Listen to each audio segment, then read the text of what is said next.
전설 속 사방신 주작이 깨어났다. 천년 고찰이 하룻밤 만에 잿더미가 된 날 왕따 동자가 불꽃을 끌어안은 이유. 첩첩산중이라는 말로는 부족했다. 하늘을 찌를 듯 솟은 봉우리들이 병풍처럼 둘러싼 그곳은 해가 뜨는 시간보다 지는 시간이 더 긴 땅이었다. 그 어둑한 골짜기 깊숙한 곳에 금화사가 자리하고 있었다. 이름 그대로 금과 불의 절이었다. 세간의 돌기를 금화사의 향불이 꺼지면 나라의 지맥이 끊긴다고 했다. 그 흉흉하고도 신비로운 소문은 사람들의 불안을 먹고 자랐다. 난세였다. 흉년이 들고 역병이 돌아도 금화사의 기와는 날로 번들거렸고 대웅전의 단청은 해마다 새로 칠해져 핏빛처럼 붉었다. 사람들은 자신들의 배를 쫄쫄 굶기면서도 금화사의 불전함에는 쌀과 엽전을 쏟아부었다. 내세의 안녕을 빌기 위해서라기보다는 당장 오늘 밤 내 집에 재앙이 닥치지 않게 해달라는 공포에 가까운 기복이었다. 무진. 티끌 하나 없으라는 법명을 받은 15의 아이는 그 거대한 욕망의 도가니 가장 밑바닥에 있었다. 무진의 일터는 법당이 아니었다. 절의 가장 구석진 곳, 북쪽 담장 아래에 입을 벌린 거대한 소각장이 그의 수행처이자 감옥이었다. 제대로 쑤시지 못하느냐? 연기가 역류하지 않느냐? 호통이 날아들었다. 절의 살림을 도맡아 하는 원주 스님 법명 도광이었다. 그는 늘 미간을 찌푸린 채 무진을 닥달했다. 도광의 손에는 염주 대신 장부와 붓이 들려있을 때가 더 많았다. 바람이 찹니다, 스님. 굴뚝이 얼어붙어 공기가 잘 통하지 않습니다. 무진이 숯검댕이 묻은 얼굴을 들지 못한 채 작게 대꾸했다. 핑계는 내 놈 신심이 부족하여 불길조차 너를 거부하는 게지. 오늘 들어온 칠성각 특별기도 축원문은 다 태웠느냐? 그게 한 장에 쌀 한 가마니짜리다. 제가 남지 않게 바싹 태워야 효험이 있단 말이다. 도광은 혀를 차며 소각장 바닥을 집신 발로 툭툭 찼다. 무진은 대답 대신 부지런히 쇠갈퀴를 놀렸다. 이상한 일이었다. 금화사의 불은 유독 무거웠다. 보통의 나무나 종이는 불에 닿으면 가볍게 타오르고 하얀 재가 되어 허공으로 흩어지는 법이다. 허나 이곳의 태움은 달랐다. 신도들이 가져온 비단옷까지 죽은 이의 유품, 소원을 적은 헌 종이들은 불길 속에서 비명 같은 소리를 내며 오그라들었다.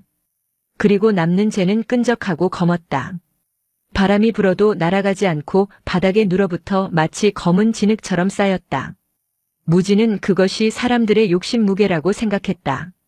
아들을 낳게 해달라는 욕심, 남편의 첩을 저주해달라는 도끼, 경쟁자를 죽여달라는 사례. 그런 것들이 종이에 스며들어 있으니 불조차 그것을 깨끗이 사르지 못하는 것이라 여겼다. 저기 무진아. 도광이 사라지자 부목처사가 쭈뼛거리며 다가왔다. 나이는 40이 넘었으나 지능이 모자라 절에서 허드렛 일을 하는 사내였다. 이거 주지 스님이 버리라신다. 처사가 내민 것은 화려한 자수가 놓인 방석과 고급 비단 이불이었다. 멀쩡하다 못해 귀해 보이는 물건이었다. 이걸 왜 태워요? 빨아서 쓰면 될 텐데. 부정 탓다신다. 이 물건 시주한 대감마님 댁이 어제 역모로 몰려 멸문지화를 당했다지 뭐냐. 재수옴 붙는다며 꼴도 보기 싫으시단다. 무진은 묵묵히 물건을 받아들었다. 어제까지만 해도 대감마님의 만수무강을 축원하며 가장 상석에 놓였던 방석이었다. 하루아침에 주인의 목이 달아나자 물건 또한 쓰레기 취급을 받게 된 것이다. 무진은 아궁이 문을 열었다. 시뻘건 불길이 혀를 날름거리며 뿜어져 나왔다. 비단 이불을 던져 넣자 불길이 잠시 주춤하더니 이내 맹렬하게 그것을 집어삼켰다. 검은 연기가 굴뚝이 아닌 아궁이 입구로 컥하고 뱉어졌다. 매캐한 냄새가 코를 찔렀다. 비단 타는 냄새는 고기 굽는 냄새와 비슷해서 역겨웠다. 업이다. 무진은 속으로 중얼거렸다. 어릴 적 절 앞에 버려져 주지인 묘각 스님의 손에 거두어졌을 때부터 그는 이 말을 귀에 못이 박히도록 들었다. 내 부모가 너를 버린 것도 내 업이고 내가 이 추운 날 아궁이 앞에서 숯검댕을 뒤집어 쓰고 사는 것도 다 전생의 업이라고. 그러니 군말 말고 갚으라고. 하지만 무진은 의문이 들었다. 죄를 짓지 않은 어린아이가 짊어져야 할 업이 저리도 무거운 것이라면 저기 저 법당 안에서 비단옷을 입고 기름진 밥을 먹으며 남의 불행을 담보로 돈을 세는 스님들의 업은 대체 언제 태워지는 것인가. 밤이 깊어지자 눈발이 날리기 시작했다. 금화사의 겨울은 혹독했다. 산짐승도 얼어 죽어 나자빠지는 추위였다. 무지는 소각장 옆에 딸린 다 쓰러져가는 헛간으로 들어갔다. 구들장은 차갑게 식어 있었다. 땔감이 부족한 탓이 아니었다.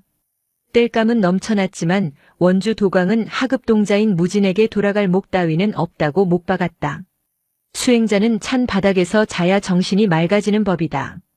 그 말을 했던 도광의 방에서는 한겨울에도 땀 냄새가 날 정도로 군부를 뗀다는 걸 무진은 알고 있었다. 무진은 얇은 승복 자락을 여미며 낡은 거적을 덮었다. 추위가 살을 파고들어 뼈를 갉아먹는 듯 했다. 손발은 이미 동상으로 터져 진물이 흐르고 있었다. 잠이 오지 않았다. 배고픔보다 추위가 더 견디기 힘들었다. 밖에서는 바람이 윙윙거리며 소각장 굴뚝을 때렸다. 마치 타다 남은 원혼들이 문을 열어달라고 아우성치는 것 같았다. 무지는 몸을 웅크리며 생각했다. 차라리 저 아궁이 속으로 들어가 버릴까? 그러면 따뜻할까? 아니면 나 또한 검고 끈적한 재가 되어 바닥에 눌어붙게 될까? 그때였다. 밖에서 쿵 하는 소리가 들렸다. 바람에 무엇인가 떨어진 소리가 아니었다. 무겁고 둔탁한 것이 눈밭에 처박히는 소리. 무지는 몸을 일으켰다. 무지는 삐걱거리는 문을 밀고 밖으로 나왔다. 세상은 온통 하얗고 검었다. 눈보라가 시야를 가렸지만 소각장 앞에 무언가 검은 덩어리가 떨어져 있는 것은 분명했다. 처음에는 까마귀인 줄 알았다. 추위에 얼어 죽어 떨어진 까마귀. 무지는 집신을 끌며 다가갔다. 가까이 갈수록 그 형체는 기이했다. 새라고 하기에는 너무 컸고 짐승이라기에는 깃털에 흔적이 있었다. 무엇보다 그 주변에 눈이 녹고 있었다. 맹렬한 추위 속에서도 그 검은 덩어리 주위로만 희미한 김이 피어오르고 있었다. 이게 뭐지? 무진이 쭈그리고 앉아 자세히 들여다보았다. 그것은 숫덩이처럼 보였다. 온몸이 새까맣게 타버린 듯한 형상. 깃털은 다 타서 앙상한 깃대만 남았고 살같은 화상을 입어 짓물러 있었다. 하지만 숨이 붙어 있었다. 흉측하게 그을린 가슴팍이 미약하게 오르내리고 있었다. 그것이 눈을 떴다. 눈동자마저 탁한 회색일 줄 알았으나 의외로 맑고 붉은 눈동자가 무진을 쏘아보았다. 금방이라도 꺼질 듯 위태로우면서도 그 안에는 섬뜩할 만큼의 생기가 도사리고 있었다. 짐승은 무진을 보자마자 부리를 딱딱거리며 위협하려 했으나 힘이 없어 고개조차 가누지 못했다. 무진은 본능적으로 손을 뻗었다. 앗! 손끝이 닿자마자 화상을 입을 듯한 열기가 느껴졌다. 눈밭에 쓰러져 있는데도 체온이 불덩이 같았다. 보통의 짐승이라면 벌써 싸늘하게 식었을 터였다. 이건 보통 새가 아니다. 절에서 자라며 주어들은 풍월이 있었다. 불 속에 산다는 전설의 동물이나 영험한 짐승들 이야기. 하지만 눈앞에 이것은 영물이라기보다는 저주받은 괴물에 가까워 보였다. 흉측하고 냄새나고 더러웠다. 그러나 무지는 그것을 외면할 수 없었다. 타다만 장작처럼 버려진 모습이 꼭 자신 같았기 때문이다. 쓸모 없어지면 가차없이 불 속에 던져지는 저 소각장의 쓰레기들과 다를 바 없는 처지. 무지는 입고 있던 낡은 조끼를 벗어 짐승을 감쌌다. 뜨거운 열기가 천을 뚫고 전해졌다. 가자. 여기 있으면 얼어 죽어. 아니 식어 죽는다고 해야 하나. 무지는 녀석을 품에 안고 헛간으로 뛰어들어갔다. 밤새 무지는 잠을 설쳤다. 녀석은 물을 줘도 마시지 않았고 누룽지를 줘도 거들떠보지 않았다. 그저 고통스러운 듯 쇳소리를 내며 몸을 떨 뿐이었다. 열기는 계속해서 뿜어져 나왔다. 덕분에 냉골이었던 헛간 공기가 훈훈해졌다. 무지는 아이러니함을 느꼈다. 살리려고 데려왔는데 오히려 자신이 이 녀석 덕분에 얼어 죽지 않게 생겼으니 말이다.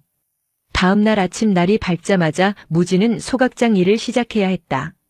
녀석을 헛간 구석에 집더미 깊숙이 숨겨두었다.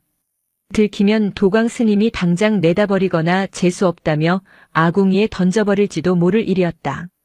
오전 내내 무지는 어제 태우다 남은 재를 긁어냈다. 간밤에 식은 재는 유독 끈적거렸다. 그때 헛간 문이 삐그덕 열렸다. 무지는 소스라치게 놀라 돌아보았다.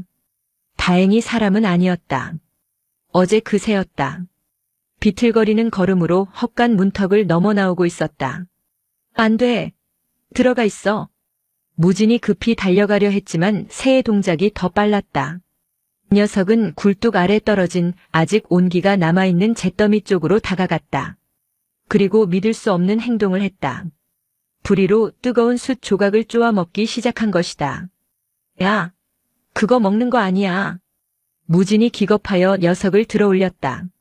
하지만 새는 필사적으로 발버둥치며 숯 조각을 삼켰다. 목구멍으로 시뻘건 불씨가 넘어가는 것이 보였다. 살이 타는 냄새가 날 줄 알았는데 오히려 향긋한 냄새가 났다. 마치 최고급 치명을 피울 때 나는 그윽한 향기였다. 숯을 삼킨 새의 깃털에서 미세하게 붉은 광채가 돌았다. 짓물렀던 상처가 눈에 띄게 아물어 있었다. 무지는 멍하니 그 광경을 바라보았다. 불을 먹어? 그때였다. 뒤에서 인기척이 느껴졌다. 무진아, 거기서 뭘 그리 너클 놓고 있느냐? 주지인 묘각 스님이었다. 뒷짐을 지고 인자한 미소를 띠고 있었지만 눈매는 매서웠다. 묘각은 절의 최고 어른이었으나 소각장 같은 더러운 곳에는 1년에 한 번 올까 말까 한 사람이었다. 무진은 황급히 새를 등 뒤로 감췄다. 다행히 녀석은 무진의 옷자락 속으로 파고들며 얌전히 있었다.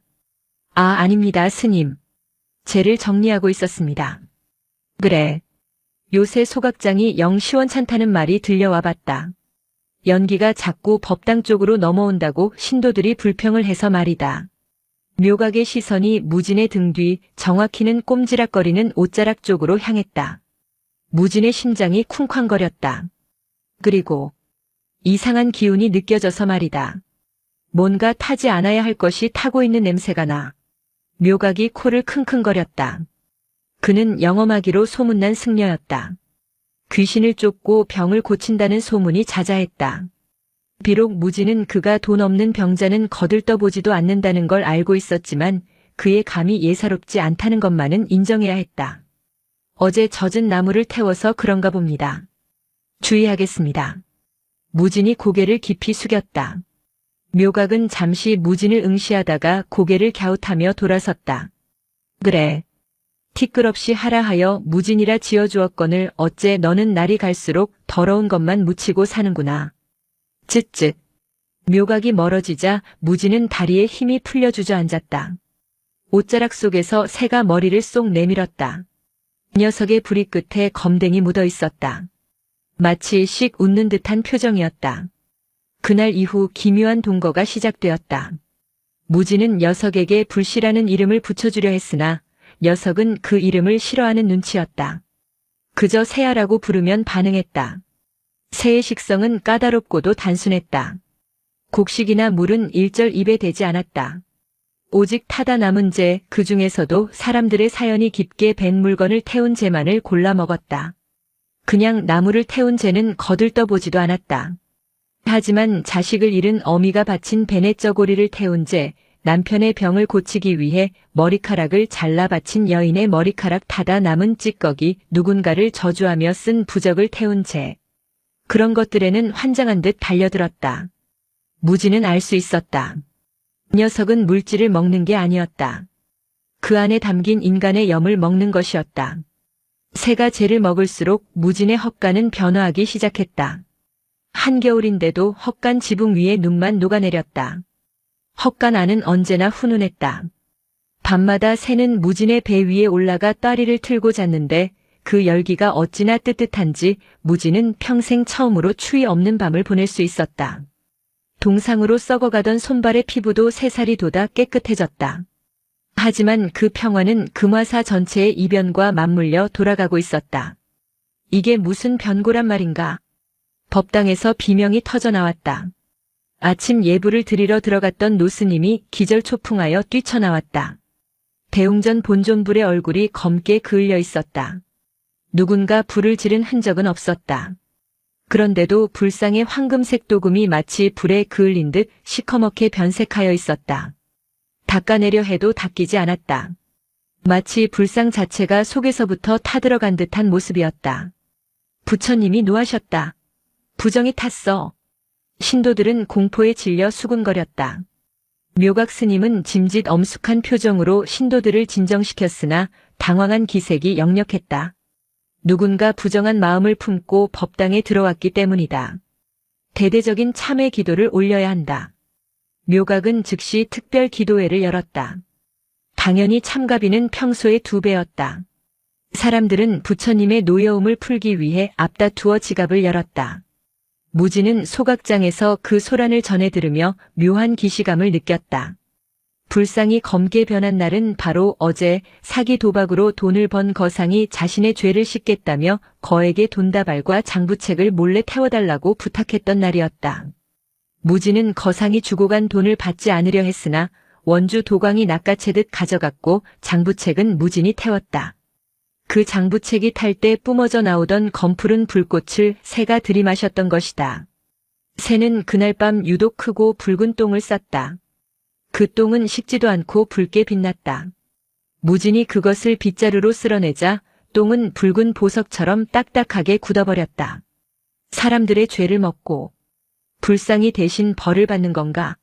무진은 헛간 구석에서 자고 있는 새를 내려다보았다. 처음 주워왔을 때보다 덩치가 2배는 커져 있었다. 잿빛이었던 깃털 사이로 이제는 제법 선명한 붉은 깃털들이 돋아나고 있었다.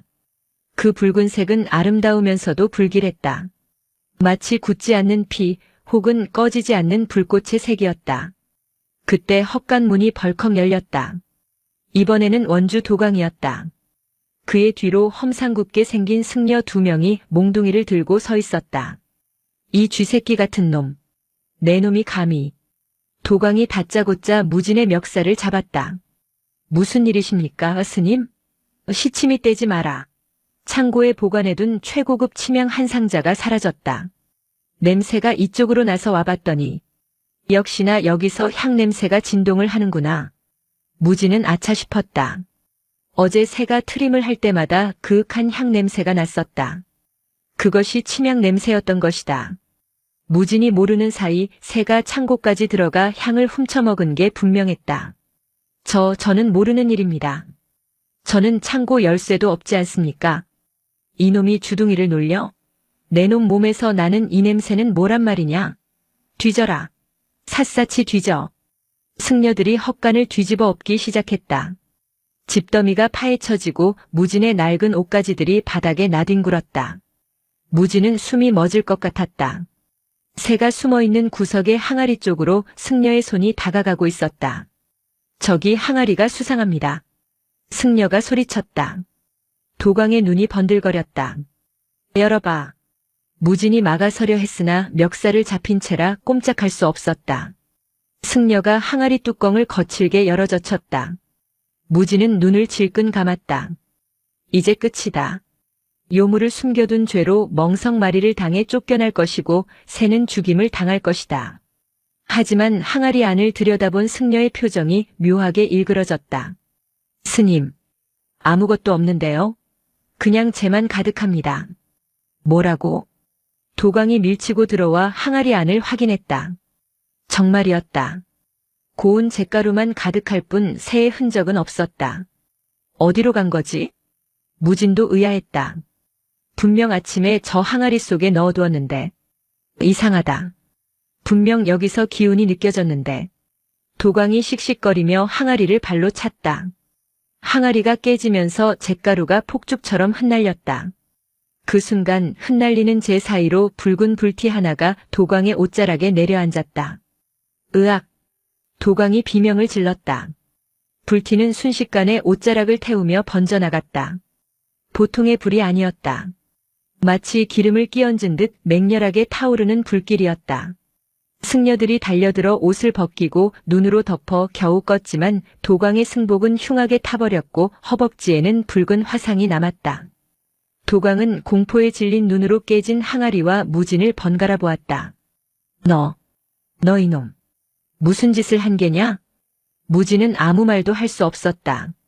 다만 깨진 항아리 파편 아래 아주 작은 붉은 깃털 하나가 떨어져 있는 것을 보았다. 그것은 무진의 눈에만 보였다. 그날 밤 금화사에는 또 하나의 괴소문이 돌기 시작했다. 소각장 아이가 귀신을 부린다는 소문이었다. 그리고 그 소문을 들은 묘각 스님은 조용히 무진의 뒷조사를 지시했다. 그의 탐욕스러운 눈빛은 이제 단순히 사라진 향 따위를 쫓는 게 아니었다. 묘각은 오래된 불서에서 읽었던 구절을 떠올리고 있었다. 업을 먹고 자라며 불 속에서 다시 태어나는 새. 그 새를 가진 자 천하의 재물을 다스리리라. 무진의 헛간 지붕 위에 붉은 눈을 한 새가 앉아 묘각이 있는 주지시를 내려다보고 있었다. 녀석의 부리 끝에서 검은 연기가 가늘게 피어올랐다. 금화사의 밤은 이제 막 시작되고 있었다. 묘각은 잠을 이루지 못했다. 그의 머리맡에는 곰팡이 냄새가 진동하는 고서 한 권이 펼쳐져 있었다. 절의 창건 설화가 담긴 금화상기였다. 그는 떨리는 손으로 책장을 넘겼다. 찢어지고 삭은 종이 위로 희미한 먹글씨가 춤을 추듯 박혀 있었다. 산이 불을 품었으니 그 불을 다스리는 자가 나타날 것이다. 그는 붉은 깃을 두르고 곡기를 끊고 오직 태워진 것만을 삼킨다. 그가 삼키는 것은 죄가 아니요 인간이 버린 업이다. 묘각은 마른 침을 삼켰다. 업을 먹는다. 죄를 먹는다. 승려로서 평생을 수행해도 털어내기 힘든 것이 엇보였다. 헌데 그것을 대신 먹어치우는 존재라니. 그는 촛불을 들어 벽에 걸린 족자를 비췄다. 붉은 새 한 마리가 불길 속에서 날아오르는 그림 주작도였다. 전설 속의 영물. 남쪽을 다스리며 사악한 기운을 물리친다는 수호신. 하지만 묘각의 눈에 들어온 것은 수호신의 위엄이 아니었다. 이것은 돈이다. 묘각의 입에서 나직한 탄성이 흘러나왔다. 지금 금화사는 겉으로는 화려했으나 속으로는 썩어가고 있었다. 기복신앙에 의존한 수입은 한계가 있었고 권세가들의 비위를 맞추느라 뒷돈을 대는 일도 버거워지고 있었다. 그런데 만약 죄를 씻어주는 새가 있다면 사람들은 복을 비는 것보다 벌을 피하는 것에 더 많은 돈을 쓴다. 죄가 많은 자일수록 가진 것이 많은 자일수록 지옥을 두려워하는 법이다. 그들의 죄를 이 새가 먹어치워준다면 그들은 전 재산을 싸들고 와서라도 구원을 사려 할 것이다. 재앙이 아니라 기회다. 묘각은 책을 덮었다. 그의 눈빛에서 수행자의 고요함은 사라지고 장사치의 비릿한 계산만이 번들거렸다. 그는 즉시 종을 쳐 도광을 불렀다. 무진이라는 아이와 그 짐승을 데려와라. 당장. 한편 무진은 불안감에 떨고 있었다. 헛간의 공기가 심상치 않았다. 새는 밤새 붉은 빛을 토해내며 괴로워했다. 어제 먹은 도광의 옷자락재가 문제였을까 아니면 절 전체의 감도는 탁한 기운 때문일까? 새의 몸은 불덩이처럼 뜨거웠지만 깃털의 색은 검붉게 죽어 있었다. 조금만 참아. 해 뜨면 산으로 도망가자. 무진이 새의 머리를 쓰다듬으며 속삭였다. 그때 헛간 문이 부서질 듯 열렸다. 횃불을 든 승려들이 들이닥쳤다. 그 뒤로 도광이 절뚝거리며 들어왔다. 잡아라. 승려들이 무진을 덮쳤다. 무진은 필사적으로 새를 품에 안고 웅크렸다. 몽둥이가 등과 어깨로 쏟아졌다. 안 돼. 이 아이는 죄가 없어. 무진이 비명을 질렀다. 하지만 승려들의 완력을 당해낼 수는 없었다. 거친 손길이 무진의 품을 파고들어 새를 끄집어냈다. 키에액. 새가 날카로운 비명을 지르며 불길을 뿜으려 했다. 그러나 묘각이 미리 준비한 것이 있었다. 그가 승려들에게 건네준 것은 젖은 가죽으로 만든 그물이었다. 물에 흠뻑 적신 소가죽 그물이 새를 덮쳤다. 치익 소리와 함께 흰 김이 솟아올랐다. 새는 그물 속에서 발버둥 쳤으나 젖은 가죽의 무게와 냉기를 이기지 못하고 축 늘어졌다. 스님, 제발이요. 그 아이는 아파요. 무진이 바닥을 기어가며 도광의 바짓가랑이를 잡았다. 도광은 가차없이 무진의 손을 짓밟았다. 걱정 마라. 죽이지 않는다. 저 미물은 이제 우리 절의 보물이 될 테니까. 도광의 비웃음 뒤로 묘각이 모습을 드러냈다. 그는 흑투성이가 된 무진을 자애로운 표정으로 내려다보았다. 무진아, 너는 큰 공을 세웠다. 내가 감춰 기르던 것이 부처님이 보내신 사자였음을 왜 진즉 말하지 않았느냐. 사자라니요. 그저 버려진 새일 뿐입니다. 아니다. 저것은 업을 씻어주는 영물이다. 이제 저 새는 마땅히 있어야 할 곳으로 갈 것이다. 너 또한 내 자리를 찾게 될 것이고. 묘각의 손짓에 승려들이 무진을 끌고 갔다. 무진의 시선 끝에서 그물에 갇힌 붉은 새가 슬픈 눈으로 그를 바라보고 있었다. 그것이 마지막이었다. 다음 날부터 금화사는 발칵 뒤집혔다. 주지 묘각이 대웅전 앞마당에 거대한 제단을 쌓고 그 위에 황금으로 만든 새장을 안치했기 때문이었다. 하늘이 금화사의 주작을 내리셨다. 저 새가 쪼는 죄는 곧 사라질 업이니 누구든 와서 죄를 고하고 그 증거를 태워라. 소문은 산바람을 타고 천리밖까지 퍼졌다. 처음에는 반신반의하던 사람들도 황금 새장 안에서 붉은 광채를 뿜어내는 새를 보고는 무릎을 꿇었다. 새장 안은 호화로웠다. 최고급 비단이 깔려 있었고 물그릇은 옥으로 만들어져 있었다. 하지만 새는 그 어떤 것도 건드리지 않았다. 녀석은 구석에 웅크린 채 굳게 입을 다물고 있었다. 사람들이 몰려들었다. 개시 첫날 묘각은 시범을 보였다. 평생을 백정으로 살며 살생의 업이 두렵다던 노인이 떨리는 손으로 피 묻은 앞치마를 태웠다. 그 죄를 묘각이 받아 새장 안에 넣었다. 새는 움직이지 않았다. 묘각의 이마에 식은땀이 흘렀다. 수백 개의 눈동자가 그를 주시하고 있었다. 그때 묘각이 품에서 무언가를 꺼내 제 위에 몰래 뿌렸다. 향신료였다. 새가 좋아하던 침향가루. 그 냄새를 맡은 것일까? 굶주림을 이기지 못한 것일까? 새가 천천히 다가와 재를 쪼았다. 순식간에 재가 사라지고 새의 몸에서 화르륵 붉은 불꽃이 일었다. 오, 업이 씻겼다. 불길이 솟아올랐어. 사람들이 환호했다. 노인은 눈물을 흘리며 묘각의 발 아래 엎드렸다. 그날 금화사의 불전함은 넘치다 못해 바닥에 돈주머니가 쌓일 정도였다. 한편 무진은 법당 지하 창고에 갇혀 있었다. 빛 한 점 들어오지 않는 그곳은 곰팡이와 쥐들의 천국이었다. 하지만 무진은 외롭지 않았다. 벽을 타고 전해오는 온기가 있었다. 새야, 살아있구나. 새가 갇힌 대웅전 재단과 무진이 갇힌 지하 창고는 수직으로 연결되어 있었다. 기이하게도 새가 몸을 덮일 때마다 지하 창고의 천장이 따뜻해졌다. 그것은 무진에게 보내는 신호였다. 나 여기 있어. 아직 죽지 않았어. 하지만 그 온기는 날이 갈수록 탁해졌다. 처음에는 맑고 깨끗한 열기였으나 점차 끈적하고 답답한 열기로 변해갔다. 무진은 벽에 귀를 대고 그 변화를 읽었다. 위에서는 매일 밤낮으로 구판이 벌어지고 있었다. 타는 냄새가 환기구 틈으로 스며들어왔다.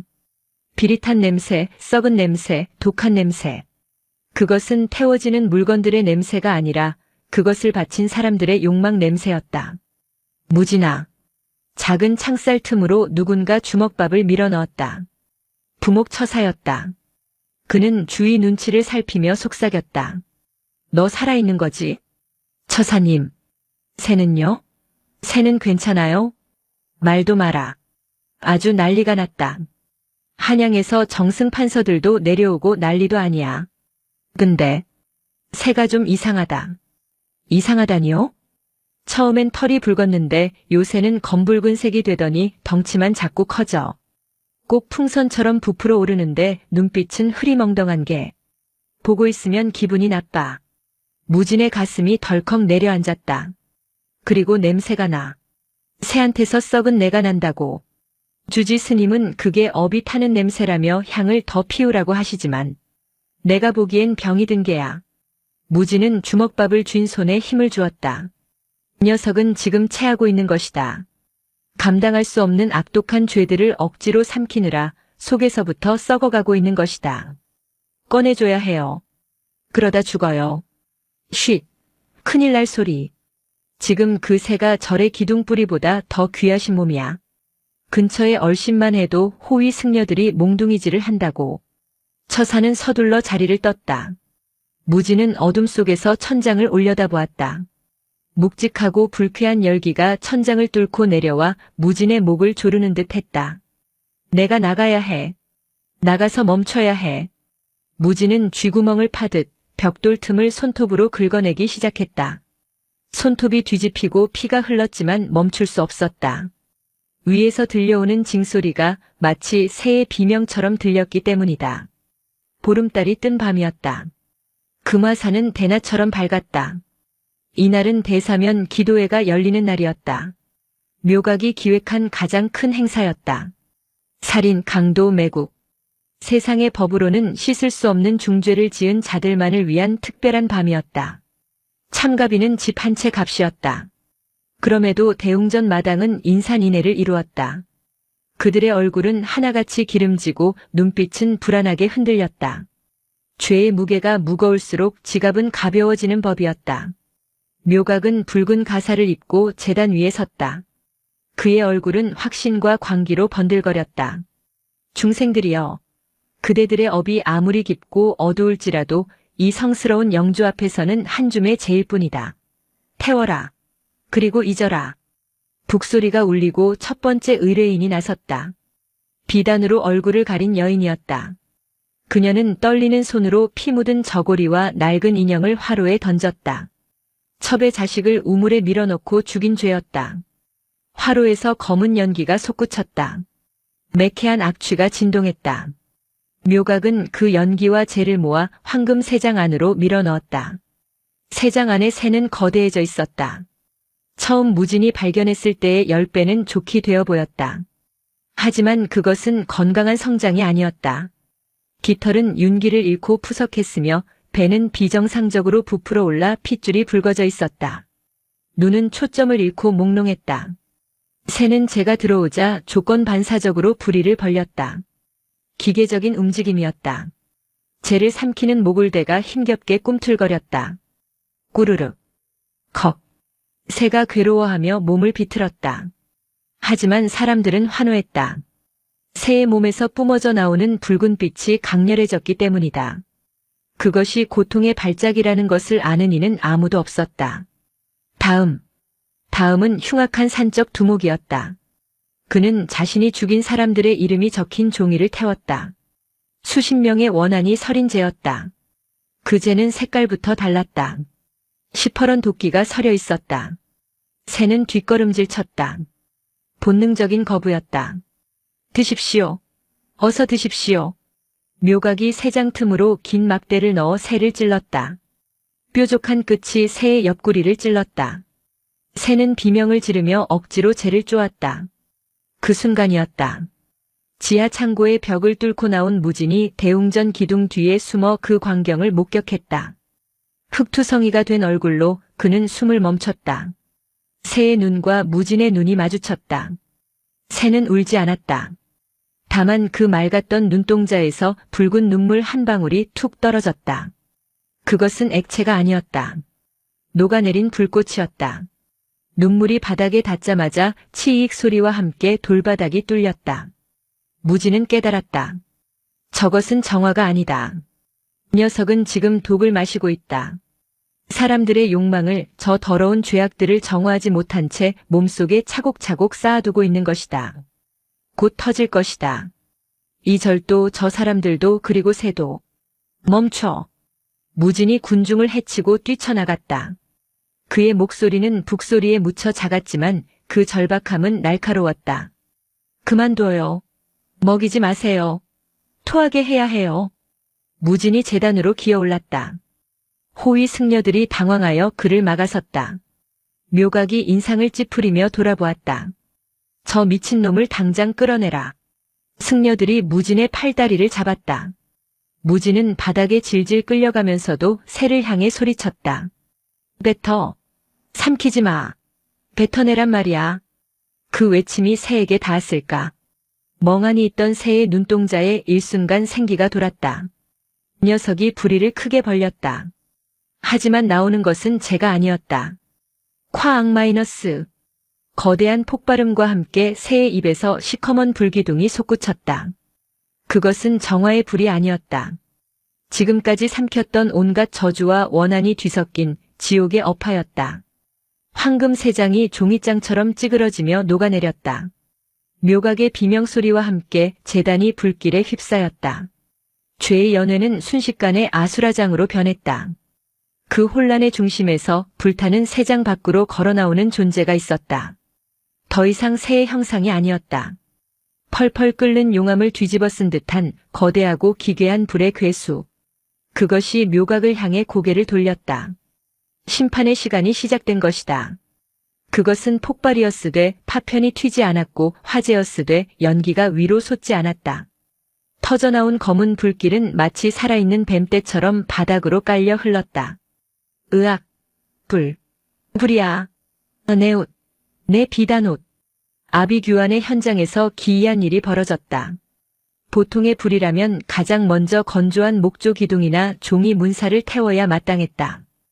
허나 이 검은 불은 대웅전의 굵은 쌀이나무 기둥을 피해갔다. 바짝 마른 처마 밑의 낙엽 더미도 건드리지 않았다. 대신 불길은 사람을 쫓았다. 정확히 말하면 사람들이 지니고 있는 무언가를 쫓았다. 뜨거워. 이거 왜 안 벗겨져? 가장 먼저 비명을 지른 것은 고리대 금업으로 악명 높은 최 부자였다. 그가 입고 있던 최고급 명주 두루마기에 불이 붙었다. 그는 바닥을 구르며 옷을 벗으려 했으나 불은 옷감이 아니라 그의 살가죽에 들러붙은 듯 떨어지지 않았다. 그가 평생 사람들의 고혈을 짜내어 마련한 그 옷이 이제는 그를 조여 죽이는 수위가 되어 타들어가고 있었다. 이게 무슨 조화란 말이냐? 묘각은 제단 뒤편으로 물러나며 몸을 떨었다. 그의 눈앞에서 금화사의 자랑이던 황금 세장은 이미 흔적도 없이 녹아내렸다. 쇳물이 되어 흐르는 황금 위로 거대한 형체가 일렁이고 있었다. 그것은 더 이상 새가 아니었다. 깃털 하나하나가 끓어오르는 검은 불꽃으로 이루어진 형상. 날개를 펼칠 때마다 역겨운 썩은 내가 진동했다. 그것은 지난 몇 달간 금화사에서 태워진 수천 수만 건의 욕망과 저주의 냄새였다. 억지로 삼켰던 독을 토해내듯 괴수는 목을 길게 빼고 끔찍한 울음소리를 질렀다. 키에엥 마이너스. 그 소리는 쇠를 긁는 소리 같기도 했고 수천 명의 원혼이 동시에 곡을 하는 소리 같기도 했다. 그 파동에 대웅전의 기와가 우수수 떨어져 내렸다. 무지는 기둥 뒤에 납작 엎드린 채 그 광경을 보았다. 공포에 질린 사람들은 출입문을 향해 쇄도했다. 서로를 밟고 밀치며 아우성을 쳤다. 비켜. 내가 먼저야. 이거나. 내 돈주머니. 사람들이 엉켜 넘어졌다. 그런데 기이하게도 욕심껏 챙긴 보따리가 무거운 자일수록 불길이 먼저 덮쳤다. 뇌물 장부를 품에 안고 뛰던 관리는 장부에 붙은 불이 손목으로 옮겨붙자 비명을 지르며 나뒹굴었고 금괴가 든 전대를 허리에 찬 상인은 그 무게 때문에 불길에 발목이 잡혔다. 반면 아무것도 가진 것 없이 허드렛 일을 하던 부목 처사나 공양주 보살들은 불길 사이를 요리조리 피해 달아날 수 있었다. 불은 그들의 낡고 해진 무명옷에는 관심이 없었다. 업이다. 무지는 중얼거렸다. 저 불은 땔감을 태우는 게 아니다. 집착을 태우고 있다. 놓지 못하는 것, 버리지 못하는 욕심, 남을 해쳐서라도 얻으려 했던 이기심. 그것들이야말로 저 불괴물이 가장 좋아하는 땔감이었던 것이다. 무진아, 얼른 도망가자. 어느새 다가온 부목 처사가 무진의 팔을 잡아 끌었다. 그의 얼굴은 그을음투성이었지만 눈빛만은 다급했다. 저건 요물이야. 절이 다 탈 거야. 안 돼요. 처사님 먼저 가세요.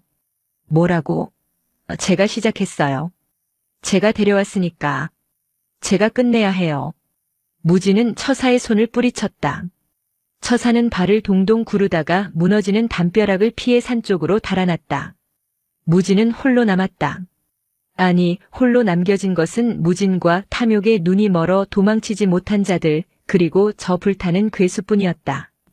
대웅전 마당은 거대한 화로가 되어 있었다. 열기는 숨을 들이마실 때마다 폐를 태울 듯 뜨거웠다. 묘각은 구석으로 몰렸다. 그의 붉은 가사는 이미 여기저기 불똥이 튀어 구멍이 나 있었다. 그는 손에 쥐고 있던 주장자 지팡이를 휘두르며 괴수에게 소리쳤다.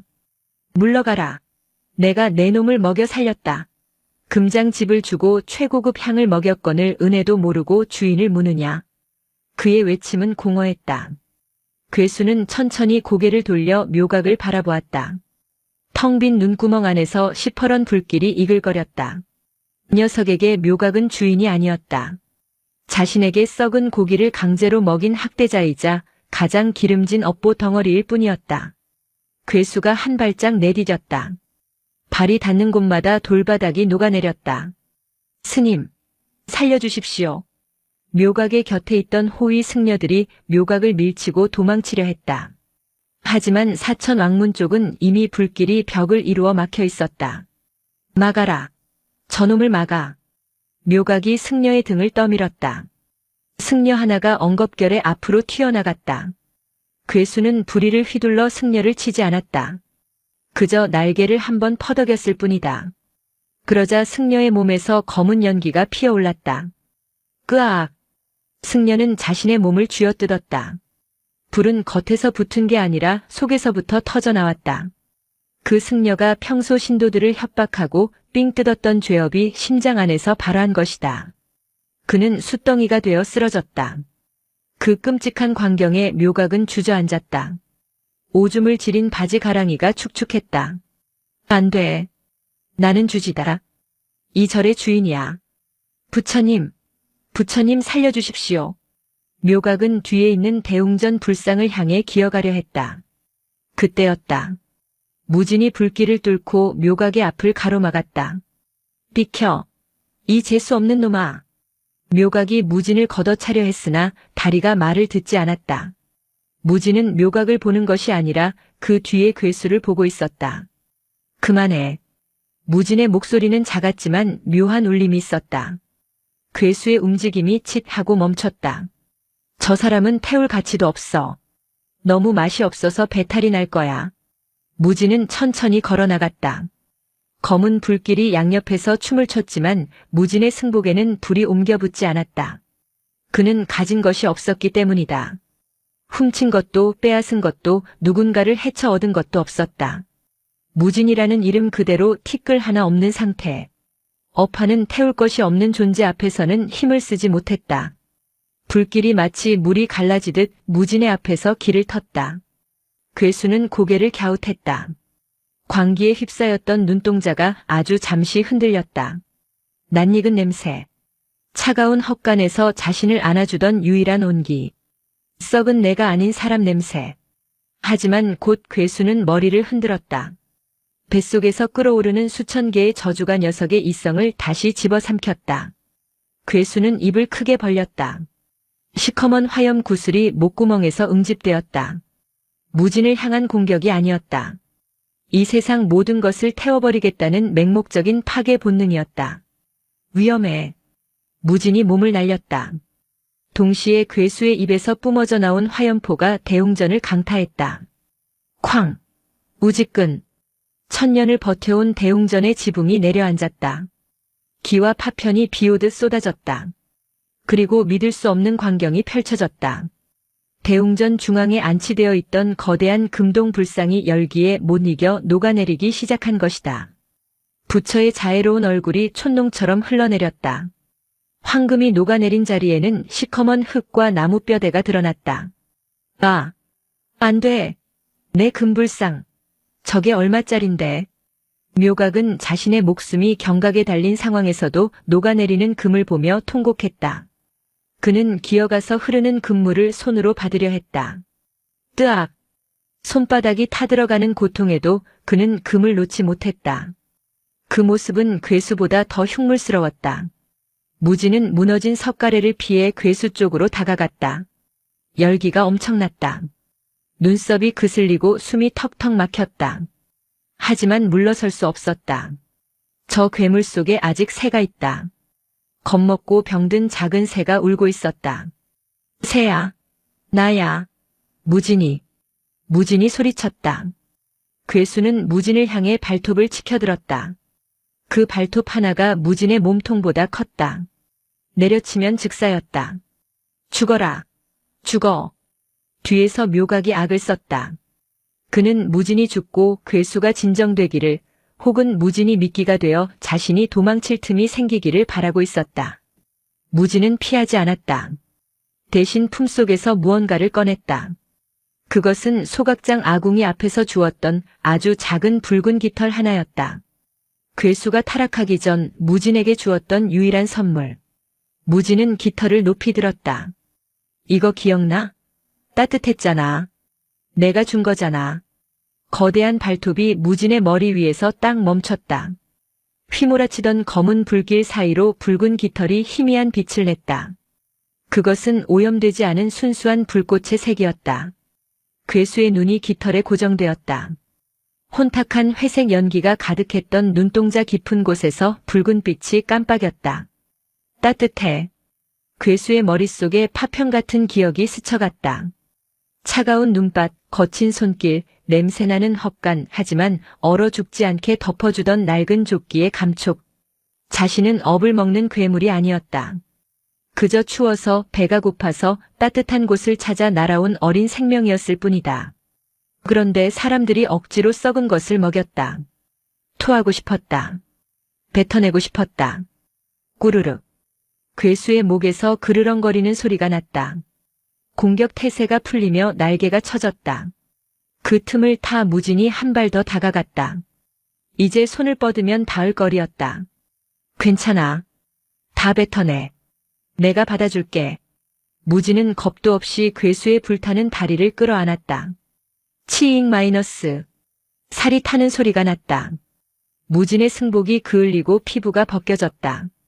하지만 무진은 팔을 풀지 않았다. 오히려 더 꽉 끌어안았다. 아프지? 뜨겁지? 나도 아파. 같이 아프자.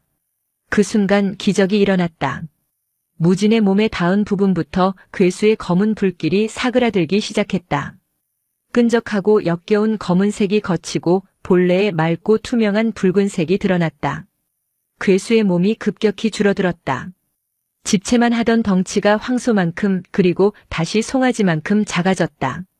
녀석은 고통스러운 듯 몸을 비틀며 허공을 향해 마지막 남은 검은 연기를 토해냈다. 그 연기는 하늘로 올라가지 않고 바닥으로 떨어졌다. 그리고 마치 자석에 이끌리듯 대웅전 마당에 남아있는 유일한 욕망의 덩어리를 향해 기어갔다. 바로 묘각이었다. 으악! 저리 가! 오지 마! 묘각은 녹아내린 금덩이를 품에 안고 뒷걸음질 쳤다. 검은 연기가 묘각의 코와 입으로 쇄도했다. 컥! 컥! 묘각의 눈이 뒤집혔다. 괴수가 뱉어낸 수만 명의 업보가 그것을 이용해 배를 불렸던 주인에게로 되돌아간 것이다. 인과응보. 묘각의 몸이 검게 변색하기 시작했다. 불에 타는 것이 아니었다. 마치 썩은 나무처럼 바스라지고 있었다. 네. 돈. 내절. 묘각은 마지막 순간까지 금덩이를 놓지 않았다. 결국 그는 금덩이를 끌어안은 채 검은 숲기둥이 되어 굳어버렸다. 바람이 불자 그의 몸은 한 줌의 검은 가루가 되어 흩어졌다. 남은 것은 바닥에 덩그러니 놓인 찌그러진 금덩어리뿐이었다. 정적이 찾아왔다. 금화산은 폐허가 되었다. 대웅전은 뼈대만 남았고 화려했던 단청은 모두 재가 되었다. 마당에는 도망치다 버리고 간 신발들과 타다 남은 돈주머니들이 뒹굴고 있었다. 무진은 바닥에 쓰러져 있었다. 그의 온몸은 화상으로 엉망이었다. 하지만 숨은 붙어 있었다. 잭! 작은 소리가 들렸다. 무진이 힘겹게 눈을 떴다. 눈앞에 작은 새가 있었다. 처음 만났을 때처럼 작고 여린 모습이었다. 하지만 털은 다 빠지고 붉은 살같이 드러난 볼품없는 모습이었다. 새는 무진의 얼굴로 다가왔다. 그리고 까칠한 혀로 무진의 화상 입은 뺨을 핥았다. 쓰라림 대신 시원한 기운이 퍼졌다. 새가 핥은 자리마다 화기가 빠져나가고 새살이 돋지는 않았지만 고통이 멎었다. 나 끝났어? 무진이 쉰 목소리로 물었다. 새는 대답 대신 무진의 가슴팍으로 파고들었다. 녀석의 몸은 이제 불덩이처럼 뜨겁지 않았다. 사람의 체온과 비슷한 미지근하고 포근한 온기였다. 무지는 떨리는 손으로 새를 감싸 안았다. 하늘에서 눈이 내리기 시작했다. 검게 탄 절터 위로 하얀 눈이 소복이 쌓였다. 재와 눈이 뒤섞여 회색 반죽이 되었다. 날이 밝아오고 있었다. 산 아래 마을에서 사람들이 연기를 보고 올라오는 소리가 들렸다. 저기 봐. 절이 다 탔어. 사람들은? 스님들은? 마을 사람들이 도착했을 때 그들이 본 것은 기이한 풍경이었다. 모든 것이 불타 사라진 잿더미 한가운데 뼈대만 남은 대웅전 앞마당에 소각장 아이 무진이 앉아 있었다. 그의 무릎 위에는 털 빠진 붉은 새 한 마리가 잠들어 있었다. 그리고 그 주변 무진이 앉아있는 반경 10보만큼은 눈이 녹지 않고 재도 날리지 않은 채 깨끗한 흙바닥이 드러나 있었다. 마치 세상의 모든 더러움이 그곳만은 침범하지 못한 성역처럼. 무진은 사람들을 보며 희미하게 웃었다. 그것은 살아남은 자의 안도가 아니었다. 모든 짐을 내려놓은 자의 허탈하고도 평온한 미소였다. 불은 꺼졌어요. 무진의 한마디와 함께 그는 정신을 잃고 쓰러졌다. 새는 날아가지 않고 무진의 곁을 지켰다. 금화산의 전설은 그렇게 끝이 났다. 아니, 새로운 전설이 시작되고 있었다. 재를 먹는 새와 불 속을 걸어 나온 아이의 이야기가. 무진이 눈을 떴을 때 가장 먼저 느껴진 것은 퀴퀴한 흙냄새였다. 천장은 낮았고 벽은 그을려 있었다. 절이 아니었다. 산 아래 마을 어느 화전민의 토굴이었다. 정신이 드는가? 쭈글쭈글한 노파가 미음을 들고 들어왔다. 무진은 벌떡 몸을 일으켰다. 온몸의 근육이 비명을 질렀고 화상 입은 피부가 당겨왔다. 새. 제 새는 어디 있습니까? 그 털 빠진 짐승 말인가? 아궁이 옆에 뒀네. 거기가 제일 따뜻하니까. 무진은 비틀거리며 부엌으로 기어갔다. 아궁이 앞 재가 수북한 곳에 붉은 새가 웅크리고 있었다. 녀석은 무진을 보자마자 힘없이 눈을 깜빡였다. 살아있었다. 하지만 녀석의 깃털은 빛을 잃어 잿빛에 가까웠고 숨소리는 그르렁거렸다. 사흘을 꼬박 앓았어. 자네도 저 짐승도. 노파가 혀를 찼다. 무진은 안도감에 한숨을 내쉬었다. 그러나 그 안도는 곧 바깥에서 들려오는 소란스러움에 깨졌다. 이쪽이다. 이쪽 흙을 파봐. 금물이 이리 흘렀을 게야. 저리 비켜. 내가 먼저 찍었어. 고함과 곡괭이질 소리가 산을 울렸다. 무진이 톡을 밖을 내다보았다. 눈이 휘둥그레졌다. 불타버린 금화사 터 그 검은 폐허 위로 수백 명의 사람이 개미떼처럼 달라붙어 있었다. 마을 사람들뿐만이 아니었다. 소문을 듣고 인근 고을에서 몰려온 장사치, 건달, 심지어 관아의 포졸들까지 뒤엉켜 있었다. 그들은 묘각이 죽으면서 남긴 녹아내린 금불상과 숨겨둔 재물을 찾기 위해 절터를 파헤치고 있었다. 타다 남은 기둥을 도끼로 찍어내고 무너진 탑을 맨손으로 허물었다. 누군가 금 조각이라도 발견하면 서로 뺏기 위해 멱살잡이를 하고 주먹질을 해댔다. 지옥이구나. 무진은 중얼거렸다. 절은 불타 없어졌는데 욕망은 타지 않고 그대로 남았다. 아니, 오히려 껍데기가 사라지자 욕망은 더 노골적인 민낯을 드러냈다. 어제까지만 해도 부처님 자비를 외치며 엎드리던 신도들이 오늘은 부처가 녹아내린 금덩이를 줍기 위해 눈에 핏발을 세우고 있었다. 쯧쯧. 다들 미쳤지. 산신령이 노에서 불을 질렀는데도 무서운 줄 모르고. 노파가 마당에 침을 뱉으며 말했다. 그때 누군가 무진을 발견하고 소리쳤다. 저기 그놈 있다. 소각장 아이. 순식간에 시선이 집중됐다. 흙투성이가 된 사내 몇 명이 몽둥이를 들고 토굴 쪽으로 달려왔다. 야, 이놈아. 내가 불 질렀지? 내 놈이 금덩이 챙겨서 빼돌린 거 아니냐? 어주지 스님이 꽁쳐둔 장부 어디 있어? 내 놈이 다 태웠냐? 그들은 무진의 생사를 걱정하는 게 아니었다. 무진이 알고 있을지도 모르는 보물의 행방 혹은 화풀이 대상이 필요했을 뿐이다. 무진은 본능적으로 뒷걸음질 쳤다. 그때 품속에서 새가 꿈틀거렸다. 녀석이 고개를 내밀고 달려오는 사람들을 향해 짹 하고 울었다. 아주 작고 초라한 울음소리였다. 하지만 그 소리에 섞인 미약한 열기가 무진의 가슴을 데웠다. 도망쳐야 한다. 여기 있으면 저 사람들의 광기에 휩쓸려 뼈도 못 추릴 것이다. 저들은 지금 업에 취해 있다. 무진은 부엌 뒷문으로 몸을 날렸다. 잡아라. 저놈 잡아. 뒤에서 고함이 터졌다. 무진은 가시덤불을 헤치고 산비탈을 굴러내려갔다. 신발이 벗겨지고 발바닥이 찢어졌지만 멈출 수 없었다. 품속에 새가 덜덜 떨고 있었다. 미안해. 미안해. 무진은 울면서 달렸다. 죄를 씻어주던 절은 사라졌고 세상은 여전히, 아니 전보다 더 지독한 아귀 다툼의 현장이 되어 있었다. 소년과 새의 유랑은 그렇게 쫓기듯 시작되었다. 산맥을 2개나 넘어서야 추격자들의 기척이 사라졌다. 낯선 고을, 낯선 장터였다. 무진의 꼴은 거지보다 못했다. 승복은 누더기가 되었고 머리카락은 까까머리 위에 듬성듬성 자라나 더 볼품없었다. 문제는 배고픔이었다.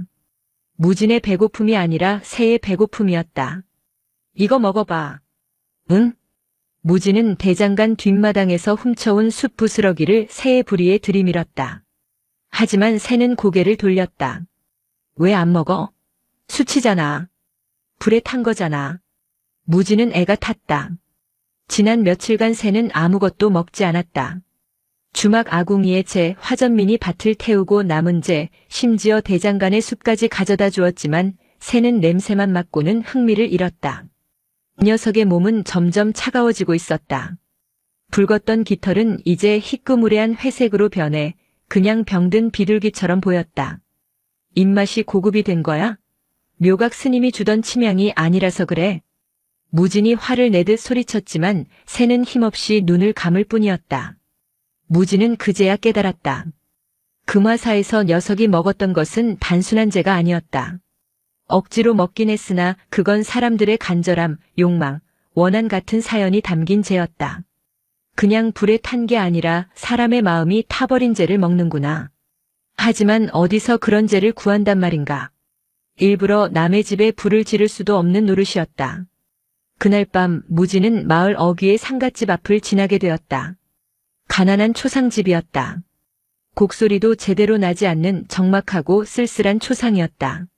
마당 한 구석에서 상주인 듯한 사내가 죽은 아내의 유품을 태우고 있었다. 낡은 저고리 몇 벌과 달아빠진 꽃인 한 켤레가 전부였다. 잘 가시오. 고생만 시켜 미안하오. 저승에서는 비단 옷 입고 사시오. 사내는 울지도 않았다. 그저 멍하니 타오르는 불꽃을 보며 중얼거렸다. 그 목소리에는 깊은 회한과 슬픔, 그리고 이제는 보내줘야 한다는 체념이 섞여 있었다. 무진의 품속에서 새가 반응했다. 녀석이 꼼지락거리더니 무진의 옷깃 사이로 머리를 내밀었다. 녀석의 코가 벌름거렸다. 유품이 타고 남은 연기, 그 매캐하면서도 씁쓸한 냄새를 쫓고 있었다. 불이 사그라들고 사내가 방으로 들어가자 무진은 조심스럽게 다가갔다. 아직 온기가 남은 잿더미였다. 이거 먹을래? 무진이 재를 한 줌 쥐어주었다. 새가 부리를 갖다 댔다. 이번에는 피하지 않았다. 녀석은 천천히 아주 경건하게 재를 쪼아 먹었다. 금화사에서 억지로 삼킬 때와는 달랐다. 그때는 개걸스럽고 고통스러워 보였지만 지금은 마치 약을 먹듯 혹은 차를 마시듯 음미하고 있었다. 재를 다 먹자 새의 깃털 끝에 아주 미세하게 붉은 빛이 돌았다. 녀석은 만족한 듯 무진의 손바닥에 부리를 비볐다. 슬픔을 먹었구나. 무진은 멍하니 녀석을 바라보았다. 이 새는 묘각이 말한 것처럼 죄를 씻어주는 거창한 영물이 아닐지도 모른다. 그저 누군가가 떠나보낸 마음 태워 없애고 싶은 기억의 잔재를 먹고 사는 존재. 그래. 닥치는 대로 태우는 게 아니라 보내주는 걸 먹어야 해. 무진은 새를 다시 품에 넣었다. 가슴팍으로 따뜻한 온기가 전해졌다. 그 온기는 상갓집 사내가 아내를 보내며 태웠던 마지막 사랑의 온도와 닮아 있었다. 다시 길을 떠난 지 보름째 되던 날, 무진은 와요라 불리는 가마터 마을에 도착했다. 흙 굽는 냄새와 나무 타는 냄새가 진동하는 곳이었다. 무진은 배가 고파 쓰러질 지경이었다. 새도 다시 기운을 잃어가고 있었다. 상갓집 제 한 줌으로는 며칠을 버티기 힘들었다. 거기 꼬마. 거기 서 있지 말고 비켜. 짐수레가 지나갔다. 무지는 비틀거리며 마을 끄트머리 다 쓰러져가는 오두막으로 향했다. 그곳에도 낡은 가마가 하나 있었다. 다른 가마들은 연기를 뿜으며 그릇을 구워내느라 바쁜데 이 오두막의 가마는 식어 있었다. 마당에는 깨진 도자기 파편이 산처럼 쌓여 있었다. 멀쩡해 보이는 그릇은 하나도 없었다. 전부 굽다가 깨졌거나 다 구워놓고 일부러 깬 것들이었다. 물 좀 주세요. 무진이 마당에 들어서며 쓰러졌다. 그때 가마 뒤편에서 흑투성이 노인이 걸어 나왔다. 헝클어진 백발에 눈빛이 퀭한 노인이었다. 그는 무진을 보더니 대뜸 망치를 들어 올렸다. 내 그릇 훔치러 왔냐? 깰 것도 없는데 훔쳐갈 게 어디 있다고. 아닙니다. 그냥 지나가던 길에. 지나가? 여긴 막다른 길이야. 돌아가. 노인은 매몰찼다. 하지만 무진이 일어나지 못하고 엎어져 있자 혀를 차며 바가지에 물을 떠왔다. 마시고 썩 꺼져. 재수없게 내 집 앞에서 죽지 말고. 무진은 허겁지겁 물을 마셨다. 노인은 무진을 보다가 무진의 품속에서 삐져나온 붉은 깃털을 보았다. 그건 뭐냐? 닭이냐? 아닙니다. 그냥 병든 새입니다. 병든 새? 꼴을 보니 주인이나 새나 명줄이 간당간당하구나. 노인은 툴툴거리면서도 감자 두 알을 던져주었다. 무진은 감사를 표하며 감자를 먹었다. 노인은 다시 망치를 들고 깨진 도자기 더미 앞에 앉았다. 그리고 멀쩡해 보이는 백자 항아리 하나를 꺼내 들었다. 무진이 보기엔 흠잡을 데 없는 항아리였다. 곡선이 유려하고 빛깔도 고왔다. 그런데 노인은 그 항아리를 노려보며 이를 갈았다. 틀렸어. 이것도 아니야. 흙이 썩었나 불이 썩었나. 왜 그 색이 안 나오는 거야? 쨍그랑. 노인은 망설임 없이 항아리를 망치로 내려쳤다. 항아리는 산산조각이 났다. 노인의 눈가가 붉어졌다. 그것은 분노라기보다는 깊은 절망에 가까웠다. 영감님, 멀쩡한 걸 왜 깨십니까? 무진이 조심스럽게 물었다. 멀쩡해? 내 눈엔 이게 멀쩡해 보여? 속이 비었어. 혼이 안 들어갔단 말이다. 노인은 깨진 조각들을 모아 다시 절구에 빻았다. 그리고 그것을 가마 아궁이에 쑤셔 넣으려 했다. 다 태워버릴 거야. 실패작은 흔적도 남기면 안 돼. 내 수치야. 노인이 부싯돌을 켰다. 아궁이에 불이 붙었다. 깨진 도자기 조각과 마른 장작이 함께 타올랐다. 그때였다. 무진의 품속에서 새가 튀어나갔다. 안 돼. 나오면 안 돼. 무진이 소리쳤지만 새는 비틀거리며 아궁이 쪽으로 날아갔다. 노인이 깜짝 놀라 뒤로 물러났다. 뭐야 저거. 불 속으로 들어가잖아. 새는 아궁이 입구에 내려앉았다. 열기가 엄청났지만 새는 피하지 않았다. 오히려 날개를 펴고 그 열기를 쬐었다. 그리고 노인이 수치라 부르며 태워버린 그 실패와 좌절의 연기를 깊이 들이마셨다.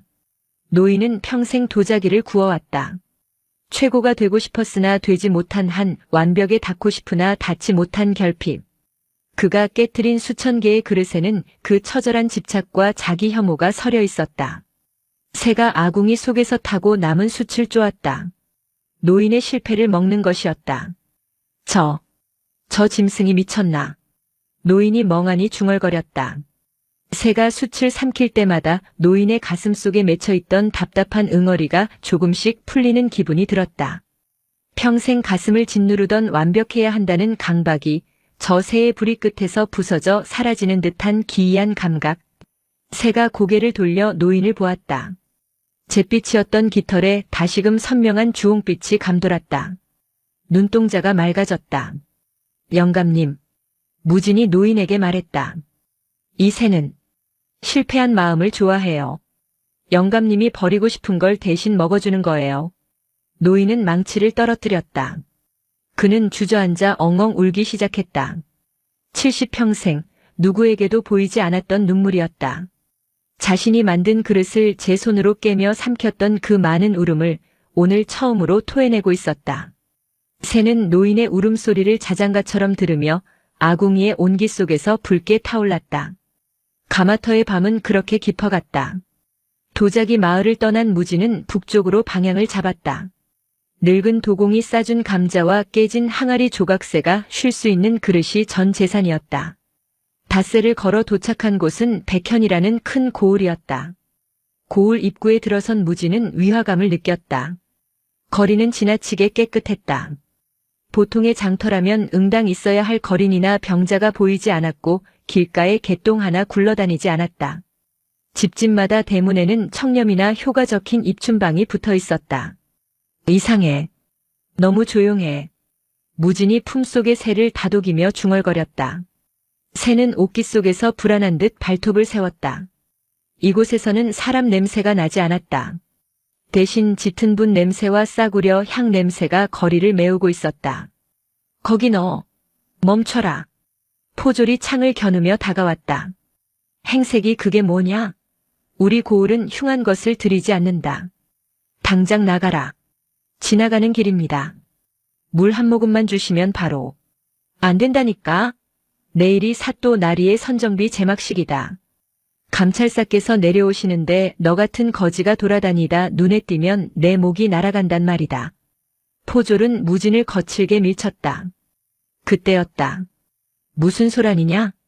가마 한 채가 멈춰섰다. 비단 휘장을 걷고 얼굴을 내미니는 40대 중반의 사내, 이 고을의 현감 조대감이었다. 그는 기름진 얼굴에 인자한 미소를 띠고 있었으나 눈빛은 뱀처럼 차가웠다. 아이고 나리. 떠돌이 아이가 물을 구걸하기에. 포졸이 굽신거렸다. 조현감이 무진을 훑어보았다. 그의 시선이 무진의 품속 붉은 깃털이 살짝 삐져나온 곳에 머물렀다. 저런 어린 것이 고생이 많구나. 내일이 경사스러운 날인데 배고픈 이를 쫓아내서야 쓰겠느냐. 관아로 데려가 밥을 먹여라. 예. 하오나 나리. 덕을 쌓아야 복이 오는 법이다. 데려가라. 조현감은 짐짓 성인군자 같은 표정으로 혀를 찼다. 주변에 모여든 백성들이 역시 사또 나리는 어지신 분이야라며 수군거렸다. 하지만 무지는 보았다. 가마문을 닫는 순간 조현감의 입꼬리가 비릿하게 올라가는 것을. 그것은 자비가 아니라 무언가를 계산하는 장사치의 표정이었다. 관아로 끌려간 무지는 헛간에 갇혔다. 밥은 주었으나 문은 밖에서 잠겼다. 밤이 되자 새가 밖으로 나가고 싶어 안달을 했다. 배고파? 여기 지피라도 태워줄까? 무진이 바닥에 집나기를 모아 작은 불을 피웠다. 그러나 새는 고개를 돌렸다. 녀석이 원하는 건 단순한 불이 아니었다. 그때 문 밖에서 인기척이 들렸다. 구멍 뚫린 문호지 밖으로 두 사람의 그림자가 어른거렸다. 날이 저 아이가 품고 있는 것이 예사롭지 않습니다. 아까 보셨습니까? 그 붉은 기운을. 쉰 목소리의 여인 무당이었다. 자네도 보았나? 내 눈에도 기이해 보이더군. 소문에 금화사를 태운 불귀신이 아이 모습으로 떠돈다더니. 혹시 저놈이 그놈 아닐까? 조현감의 목소리였다. 그렇다면 더욱 길조입니다. 내일 제막식에 저 아이를 이용하시지요. 천하의 요물조차 나리의 선정에 감복하여 찾아왔다고 하면 조정에서 내려온 감찰사도 꼼짝없이 나리의 공을 인정할 것입니다. 흐흐. 역시 자네야. 내일 아침 저놈이 가진 새를 뺏어라. 그리고 저놈은 쥐도 새도 모르게 처리하고. 발소리가 멀어졌다. 무지는 주먹을 꽉 쥐었다. 이 깨끗한 마을이 왜 역겨운 냄새를 풍기는지 알 것 같았다. 이곳은 선행을 베푸는 곳이 아니었다. 선행을 연기하는 무대였다. 날이 밝았다. 관아 마당은 잔치 준비로 분주했다. 무지는 밧줄에 묶인 채 마당 한 구석에 무릎 꿇려 있었다. 새는 조현감의 손에 들린 작은 은장 3장에 갇혀 있었다. 놔주세요. 제 새예요. 조용히 해라. 내 놈은 감히 관아의 요물을 들인 죄로 곤장을 맞을 것이다. 포졸이 으름장을 놓았다. 곧이어 감찰사가 도착했다. 한양에서 내려온 깐깐한 노관리였다. 그는 조현감이 세운 거대한 비석을 보며 고개를 끄덕였다. 애민선정비. 비석에는 조현감이 지난 5년간 굶주린 백성에게 쌀을 나누고 병자를 구휼했다는 내용이 빼곡히 적혀 있었다. 현감의 공덕이 지대하다 들었소. 이 비석이 부끄럽지 않겠소? 감찰사의 질문에 조현감이 머리를 조아렸다. 어찌 감히 거짓을 고하겠습니까? 하늘이 알고 땅이 아는 바입니다. 조현감은 눈짓을 보냈다. 무당이 징을 치며 나섰다. 하늘이 나리의 공덕에 감동하여 전설 속의 영조를 보내셨습니다. 보십시오. 무당이 은장 3장의 덮개를 벗겼다. 새가 모습을 드러냈다. 하지만 녀석의 꼴은 말이 아니었다. 밤새 좁은 새장에 갇혀 시달린 탓에 깃털은 헝클어지고 눈은 풀려 있었다. 오! 붉은 새라니. 감찰사와 구경꾼들이 웅성거렸다. 조현감은 의기양양하게 나섰다. 이 새는 부정한 것을 태우고 덕 있는 자의 기운을 먹는다 합니다. 제가 그동안 백성을 위해 쓴 구휼 장부를 태워 그 죄를 이 영물에게 바치겠습니다. 만약 제 공덕이 거짓이라면 새가 거부할 것이요 참이라면 기쁘게 받아먹을 것입니다. 조현감은 미리 준비한 두툼한 장부책을 화로에 던졌다. 불길이 치솟았다. 종이가 타들어가며 하얀 재가 날렸다. 자, 드십시오. 제 정성입니다. 조현감이 식은 재를 옷그릇에 담아 3장 안에 넣었다. 모두가 숨을 죽이고 지켜보았다. 새는 재를 내려다보았다. 그리고 고개를 갸웃했다. 냄새가 나지 않았다. 아무 냄새도 아무 맛도 느껴지지 않았다. 그 장부는 가짜였다. 창고에 쌀이 넘쳐나도 백성에게 풀지 않고 자신의 곶감만 채웠으면서 장부에는 나눠주었다고 거짓으로 적은 종이 쪼가리일 뿐이었다. 거기에는 희생도 아픔도 자비도 없었다. 오직 먹물 냄새뿐이었다. 새는 재를 부리로 툭 쳤다. 그리고 휙 고개를 돌려버렸다. 어허, 왜 안 먹는 게냐? 조현감이 당황하여 속삭였다. 식은땀이 흘렀다. 감찰사의 눈초리가 매서워졌다. 현감. 새가 외면하는구려. 공덕이 부족한 게 아니오? 그럴 리가 없습니다. 이 짐승이 낯을 가려서. 조현감은 다급하게 무당을 쳐다보았다. 무당이 달려와 3장을 흔들었다. 먹어라. 어서 먹어. 좋은 걸 줘도 지랄이야. 새는 괴로워하며 3장 안을 파닥거렸다. 재가 날려 새의 눈에 들어갔다. 새가 고통스러운 비명을 질렀다. 그만둬요. 그건 가짜잖아요. 무진이 소리쳤다. 포졸이 입을 막으려 했지만 무진은 밧줄을 끊을 듯 몸부림쳤다. 그 장부는 거짓말이야. 새는 거짓말을 안 먹어요. 냄새가 역겨워서 못 먹는 거라고요. 장내가 술렁거렸다. 조현감의 얼굴이 불그락푸르락해졌다. 저 미친놈의 주둥이를 찢어라. 포졸들이 몽둥이를 들고 무진에게 달려들었다. 그때였다. 3장 안에서 붉은 빛이 번쩍였다. 새는 화가 났다. 배가 고파 죽겠는데 쓰레기를 들이미는 것도 모자라 소중한 친구를 때리려 한다. 참을 수 없는 분노가 녀석의 작은 가슴 속에서 폭발했다. 콰직! 은장 3장의 창살이 엿가락처럼 휘어졌다. 새가 밖으로 튀어나왔다. 녀석은 하늘로 날아오르는 대신 조현감의 머리 위로 날아들었다. 으악! 저리 가! 조현감이 팔을 휘저었다. 새는 조현감의 관모를 채가 바닥에 내동댕이 쳤다. 그리고 화로 위에 앉았다. 아직 타고 있는 장부더미. 거짓으로 점철된 종이 뭉치. 새는 그 불길을 들이마셨다. 먹고 싶어서가 아니었다. 뱉어내기 위해서였다. 녀석은 불을 삼키자마자 목을 길게 빼고 헛구역질을 시작했다. 꾸르륵. 웩. 새의 부리에서 검은 액체가 쏟아져 나왔다. 그것은 불이 아니었다. 시궁창 썩은 물 같은 시커먼 오물이었다. 오물은 조현감이 그토록 자랑하던 애민선정비 위로 쏟아졌다. 치잉 마이너스. 돌이 부식되는 소리가 났다. 하얀 화강암으로 깎은 비석이 검게 물들었다. 글자들은 오물에 녹아 흘러내렸다. 동시에 지독한 악취가 진동했다. 백성들의 고혈을 짜내고도 시침이 떼던 썩은 속내가 냄새가 되어 퍼져나갔다. 우에, 이게 무슨 냄새야? 구경하던 백성들이 코를 막고 물러섰다. 감찰사도 헛구역질하며 뒷걸음질 쳤다. 이놈 현감. 대체 평소에 무슨 짓을 했기에 하늘이 보낸 새가 똥물을 토해낸단 말이냐? 아닙니다. 저건 요물입니다. 저 새가 미쳐서. 조현감은 비석을 닦아내려 옷소매로 문질렀다. 하지만 닦을수록 검은 얼룩은 더 깊게 배어들었다. 마치 그의 죄가 뼈에 사무친 것처럼. 새는 다시 날아올라 무진에게로 갔다. 포졸들은 악취와 공포에 질려 무진을 잡고 있던 손을 놓았다. 가자. 무진이 새를 받아 품에 넣었다. 새는 기진맥진하여 축 늘어졌지만 무진의 심장 소리를 들으며 안정을 찾았다. 잡아라. 저놈들을 잡아. 조현감이 악을 썼지만 아무도 움직이지 않았다. 백성들의 눈빛이 달라져 있었다. 그들은 이제 사또를 존경하지 않았다. 비석에서 풍기는 썩은 내야말로 사또의 본질임을 깨달은 것이다. 사또 놈이 가짜 장부를 태웠어. 우리 쌀 뺏어간 거 다 저놈 짓이야. 누군가 돌을 던졌다. 돌은 조현감의 이마에 정확히 맞았다. 아수라장이 되었다. 백성들이 관하로 난입했다. 그 틈을 타 무진은 유유히 인파 속으로 사라졌다. 고을을 벗어나 언덕에 올랐을 때 무진은 뒤를 돌아보았다. 백현. 희고 깨끗한 고을이라더니 이제 저곳은 검은 연기와 고함으로 뒤덮여 있었다.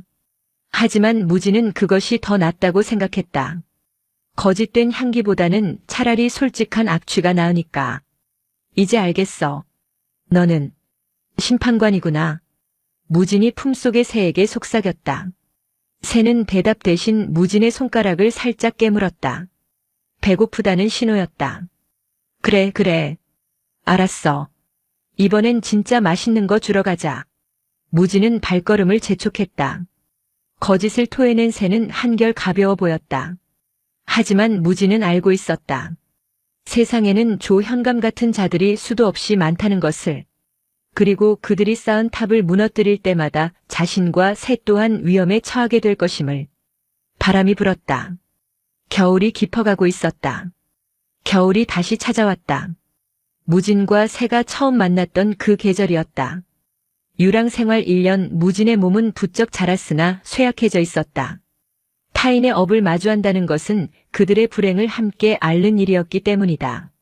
무진은 며칠째 고열에 시달렸다. 눈보라가 치는 산길에서 그는 헛소리를 했다. 추워. 엄마. 문 좀 열어주세요. 그것은 무진도 모르게 튀어나온 말이었다. 절에 버려지기 전에 기억은 없다고 생각했다. 하지만 열병은 무의식 깊은 곳에 봉인된 빗장을 녹여버렸다. 새는 걱정스런 눈빛으로 무진의 이마에 뺨을 비볐다. 평소라면 따뜻해야 할 새의 몸도 차가웠다. 무진의 마음이 얼어붙자 그와 연결된 새의 불씨도 꺼져가고 있었던 것이다. 새가 무진의 옷자락을 물고 어디론가 끌었다. 길없는 산속 덤불을 헤치고 나아가자 폐허가 된 기와집 한 채가 나타났다.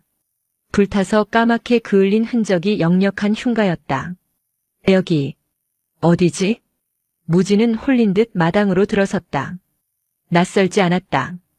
검게 탄 대들보, 깨진 장독대, 그리고 마당 한가운데 말라 죽은 감나무. 기억이 밀물처럼 덮쳐왔다. 5살의 무진. 이 집의 서자로 태어난 아이. 재수 없는 놈. 내 놈 사주에 불이 들어 집안을 말아먹을 놈이다. 본처의 구박과 아비의 방관. 그리고 어느 겨울밤 의문의 화재가 났다. 사람들은 아이가 불을 질렀다고 했다. 아비는 아이를 산속 절간 금화사에 내다버렸다. 액바지로 써버리고 잊어라. 그 비정한 목소리가 환청처럼 들려왔다. 무진은 자리에 주저앉았다. 이곳은 자신의 고향이자 지옥의 입구였다. 폐가 안쪽 안방이었을 곳에 누군가 있었다. 거적을 뒤집어 쓰고 웅크린 미치광이 높아였다. 그녀는 허공을 향해 손을 휘젓고 있었다. 오지마. 불귀신아 오지마. 무진이 다가갔다. 노파가 고개를 들었다. 백발이 산발이 된 흉측한 몰골이었으나 무진은 알아볼 수 있었다. 자신을 내쫓았던 큰어머니 본처였다. 누구냐? 너는 누구냐? 저를 모르시겠습니까? 무진의 목소리가 떨렸다. 노파의 눈이 커졌다. 너, 그 눈, 살아있었어? 내 놈이 기어이 복수하러 왔구나. 노파가 비명을 지르며 뒷걸음질 쳤다. 다 타버렸어. 내가 쫓겨나고 나서 진짜 불이 났단 말이다. 내 아비도 죽고 내 아들도 죽고 집도 다 탔어. 다 내 저주 때문이야. 아니었다. 무진은 기억해냈다. 불을 지른 건 자신이 아니었다. 추운 겨울밤 서자라고 아궁이에 불조차 떼주지 않아 어린 무진이 몰래 부엌에서 숯을 꺼내오다 이불에 떨어뜨렸을 뿐이었다. 그 작은 실수를 핑계로 그들은 무진을 방화범으로 몰아 내쫓았고 그 업보인지 정말로 큰 불이 나서 집안이 몰락한 것이었다. 나쁜 놈. 죽어라. 죽어. 노파가 썩은 나무 토막을 던졌다. 무진의 가슴 속에서 시커먼 불길이 치솟았다. 억울함, 분노, 증오. 평생을 죄인처럼 살았다. 절에서는 티끌이라 불리며 무시당했고 세상에 나와서는 요물 취급을 받았다. 왜? 대체 왜 내가 이런 취급을 받아야 하나? 다 태워버리고 싶다. 무진의 눈빛이 변했다. 그것은 금화살을 태웠던 괴수의 눈빛과 닮아 있었다. 무진의 품속에서 새가 튀어나왔다.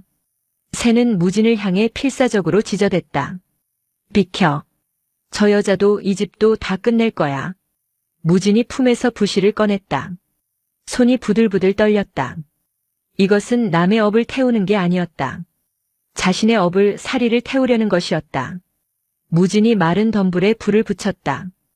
불길은 순식간에 폐가를 집어삼켰다. 노파는 불길을 보며 미친 듯이 웃어댔다. 그래. 다 같이 죽자. 지옥불이다. 불길은 붓지 않았다. 시퍼렇고 차가운 색이었다. 무진의 한이 서린 불이었기 때문이다. 그 불은 나무를 태우는 게 아니라 무진의 생명을 갉아먹고 있었다. 무진의 얼굴이 백지장처럼 창백해졌다. 그때 새가 날아올랐다. 녀석은 불길 속으로 뛰어들었다. 안 돼. 나오란 말이야. 무진이 소리쳤지만 늦었다. 새는 무진이 지른 증오의 불꽃 한가운데 자리 잡았다. 지금까지 새는 타인의 감정을 먹었다. 슬픔, 욕심, 위선. 하지만 지금 녀석이 먹으려는 것은 주인의 살이었다. 자신과 영혼이 연결된 존재의 독을 마시는 행위. 그것은 자살 행위나 다름없었다. 끼루룩. 새가 고통스럽게 불을 삼켰다. 삼킬 때마다 새의 붉은 깃털이 검게 타들어갔다. 녀석의 몸이 비틀렸다. 하지만 멈추지 않았다. 무진이 뿜어내는 저주를 자신이 다 가져가겠다는 듯 녀석은 맹렬하게 불을 쪼아 먹었다. 하지마. 제발 하지마. 내가 잘못했어. 무진이 불길 속으로 뛰어들려 했다. 열기가 그를 밀어냈다. 새가 마지막 불씨를 삼켰다. 그리고 바닥으로 툭 떨어졌다. 집은 뼈대만 남았고 노파는 연기 속으로 사라졌다. 도망쳤는지 죽었는지 알 수 없었다. 잿더미 위에 새까맣게 탄 작은 덩어리가 놓여 있었다. 숨소리가 들리지 않았다. 일어나. 눈 좀 떠봐. 무진이 숫덩이가 된 새를 끌어안고 오열했다. 내 분노가 너를 죽였다.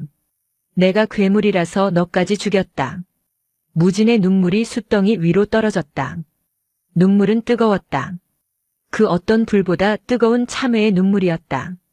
그때였다. 무진의 눈물이 닿은 곳에서 파스스 하는 소리와 함께 검은 껍질이 깨졌다. 껍질 속에서 눈부신 광채가 뿜어져 나왔다. 무진은 눈을 뜰 수 없어 팔로 가렸다. 빛이 사그라들고 무진이 다시 눈을 떴을 때 그곳에는 전설 속의 주작이 서 있었다. 금화사에서 보았던 그 흉측한 괴물이 아니었다. 꼬리깃은 오색으로 찬란했고 날개는 불이 아닌 맑은 빛으로 이루어져 있었다. 크기는 산만했으나 위압적이지 않았고 눈빛은 깊은 호수처럼 고요했다. 녀석이 무진을 내려다보았다. 말을 하지 않았으나 무진은 알아들을 수 있었다. 이제 다 타버렸어. 내 안의 미움도 아픔도. 녀석이 고개를 숙여 무진의 가슴에 이마를 댔다. 뜨겁지 않았다. 마치 봉벽 같은 어머니의 품 같은 혹은 갓 구운 빵 냄새 같은 온기만이 전해져 왔다.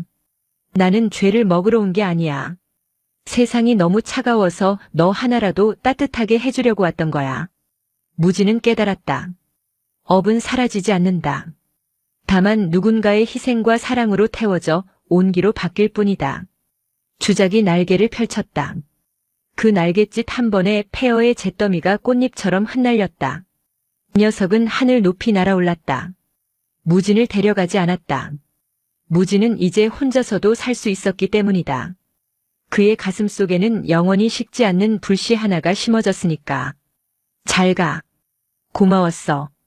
무진은 붉은 점이 되어 사라지는 녀석을 향해 손을 흔들었다. 겨울 하늘이 유난히 파랗고 높았다. 세월이 흘렀다. 산 아래 작은 암자가 하나 생겼다. 이름 없는 암자였다. 그곳에는 늙은 스님이 한 분 계셨다. 법명은 무진. 사람들은 그를 날로 스님이라 불렀다. 한겨울에도 그 스님의 곁에 가면 이상하게 춥지 않다고 했다. 마음이 시린 사람, 죄지어 떨고 있는 사람, 세상에 버림받아 얼어가는 사람들이 그를 찾아왔다. 스님은 불경을 외워주거나 부적을 써주는 대신 그저 그들의 손을 잡고 가만히 등을 쓸어주었다. 그러면 신기하게도 사람들은 펑펑 울음을 터뜨렸고 울고 나면 가슴속 응어리가 하얀 재가 되어 사라진 듯 개운해지곤 했다. 어느 늦은 겨울밤 무진은 암자 툇마루에 앉아 밤하늘을 올려다보았다. 남쪽 하늘에 유난히 붉게 빛나는 별 하나가 보였다. 무진은 품속에서 낡고 다른 하지만 여전히 붉은 빛을 잃지 않은 깃털 하나를 꺼내 만지작거렸다. 여전히 따뜻하구나. 그의 입가에 맑은 미소가 번졌다. 금화산은 불타 없어졌고 전설은 잊혔으나 이야기는 이렇게 끝을 맺는다. 불은 죄를 태우고 떠났으나 아이는 온기를 배워 남았다. 영상이 마음에 드셨다면 구독과 좋아요 부탁드립니다. 만약 당신의 인생에서 가장 지우고 싶은 실수나 후회를 태워 없앨 수 있다면 당신은 그 대가로 가장 소중한 무엇을 태워 새에게 먹이시겠습니까? 여러분의 의견을 댓글로 나눠주세요. 나눠주세요. 나눠주세요. 나눠주세요. 나눠주세요. 나눠주세요. 나눠주세요.